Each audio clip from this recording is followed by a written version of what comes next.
Hi, hello, praise Lord. Ziegenbalg அவர்கள் புதிய ஏற்பாட்டு 2 பகுதியாக மொழிபெயர்த்து அச்சிட்டு வெளியிட்டார் நம்ம பார்த்தோங்க. பழைய ஏற்பாட்டு பகுதியை அவர் யோசுவா புஸ்தகம் வரைக்கும் மொழிபெயர்த்திருந்தாருங்க. அந்த மொழிபெயர்ப்பை அவர் எப்போ செய்தார்னா, அவர் ஒரு முறை ஜெர்மன் தேசத்துக்கு போகிறாரு, தன்னுடைய சொந்த நாட்டிற்கு. அப்போ அந்த கப்பற் பயணத்தில் தான் பழைய ஏற்பாட்டு பகுதியை அவர் மொழிபெயர்க்கிறாருங்க. பாருங்க, அந்த பயண நேரத்தை கூட அவங்க வீணடிக்காம முழுமையாக அர்ப்பணிச்சு எப்படியாவது தமிழ் மக்களுக்கு வேதாகமத்தை கொண்டு போய் சேர்க்கணும்னு அந்த வீணடிக்காம தன்னோட சொந்த விருப்பு வெறுப்புகளை எல்லாம் விட்டுட்டு அர்ப்பணிப்போட செஞ்சாங்கங்க.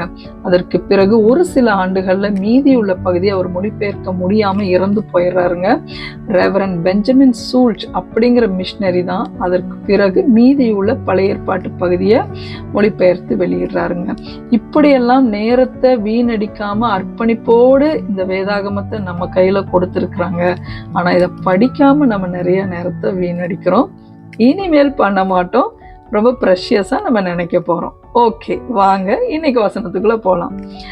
அன்றியும் அவருடைய தீர்மானத்தின்படி அழைக்கப்பட்டவர்களாய் தேவனிடத்தில் அன்பு கூறுகிறவர்களுக்கு சகலமும் நன்மைக்கு ஏதுவாக நடக்கிறது என்று அறிந்திருக்கிறோம்.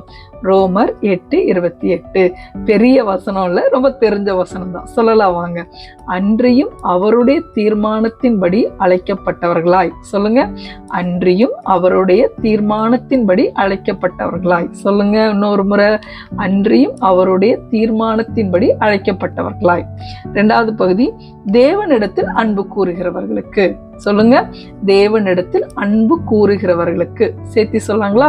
அன்றியும் அவருடைய தீர்மானத்தின்படி அழைக்கப்பட்டவர்களாய் தேவனிடத்தில் அன்பு கூறுகிறவர்களுக்கு. 3வது பகுதி ரொம்ப ஈஸி. சகலமும் நன்மைக்கு ஏதுவாக நடக்கிறது என்று அறிந்திருக்கிறோம். சொல்லுங்க, சகலமும் நன்மைக்கு ஏதுவாக நடக்கிறது என்று அறிந்திருக்கிறோம். சேர்த்து சொல்லாங்களா? அன்றியும் அவருடைய தீர்மானத்தின்படி அழைக்கப்பட்டவர்களாய் தேவனிடத்தில் அன்பு கூறுகிறவர்களுக்கு சகலமும் நன்மைக்கு ஏதுவாக நடக்கிறது என்று அறிந்திருக்கிறோம்.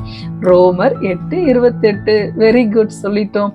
ஆமாங்க, ஆண்டவருடைய பிள்ளைகளுக்கு அவர் நிறைய அன்பு வச்சிருக்கிறாரு. ஒரு நாளும் தீமை அனுமதிக்கவே மாட்டாரு. எல்லாமே நன்மைக்கு தான். இந்த விசுவாசத்தோட தான் கர்த்தருடைய பிள்ளைகள் எப்பொழுதுமே இருக்கணும்.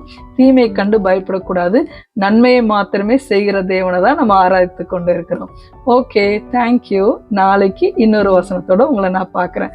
டாட்டா, பாய் பாய். வேதம் என் மன மகிழ்ச்சி.